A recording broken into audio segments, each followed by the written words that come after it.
Mengenal sosok AKBP Reinhard Nainggolan, Kapolres Dairi diduga aniaya dua anggotanya hingga masuk rumah sakit.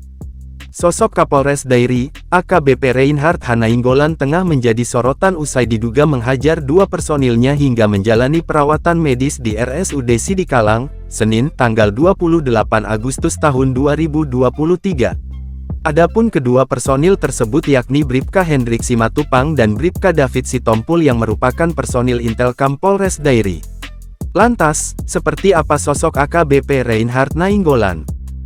AKBP Reinhard merupakan akademis kepolisian yang lulus pada tahun 2003. Dirinya merupakan satu angkatan dengan AKBP Wahyudi Rahman saat berada di batalion.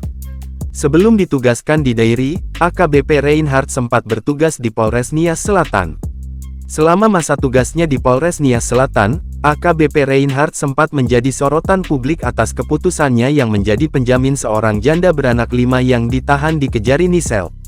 Kini AKBP Reinhard memegang tongkat kepemimpinan Polres Dairi, yang menggantikan AKBP Wahyudi Rahman yang bertugas di Kabupaten Karo. Terkait peristiwa yang tengah viral, AKBP Reinhard Nainggolan akhirnya angkat bicara terkait kasus pemukulan dirinya kepada dua personil Intelkam Polres Dairi. Reinhard menegaskan bahwa dirinya tidak melakukan pemukulan terhadap tubuh bagian badan saat memberikan hukuman kepada anggotanya.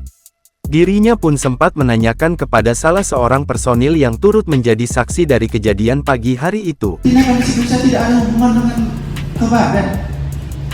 Coba selain jangan saya mukul lagi. Ada saya mukul di barang sini. Ada saya mukul di barang sini. Rekan saya. Enggak, yang menyaksikan aja. Udah jujur aja kita. Ada nggak? Siap tidak kenal. Ada nggak? Ada nggak? Pasal apa? Ada nggak? Pasal intek? Ada nggak?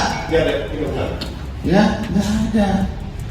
Sekarang pertanyaannya apa hubungannya dengan bagian sini? Tapi sudah mungkin yang bersangkutan sedang dalam transaksi. Ya, saya sampaikan. Kamu nggak boleh seperti itu, jangan melawan, ya. Saya sampaikan dengan sopan. Udah, ayo kita ke ruang provos dulu. Reinhard pun mengaku di ruangan provos tersebut dirinya berbicara baik kepada personilnya untuk tidak melawan terhadap perintahnya. Dikatakan di ruang provos dipukuli, nggak ada.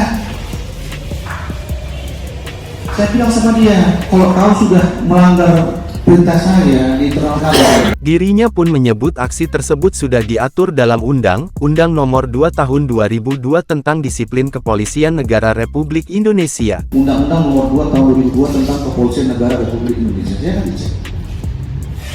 Peraturan pelaksanaannya PP Nomor 2 tentang Disiplin Polri.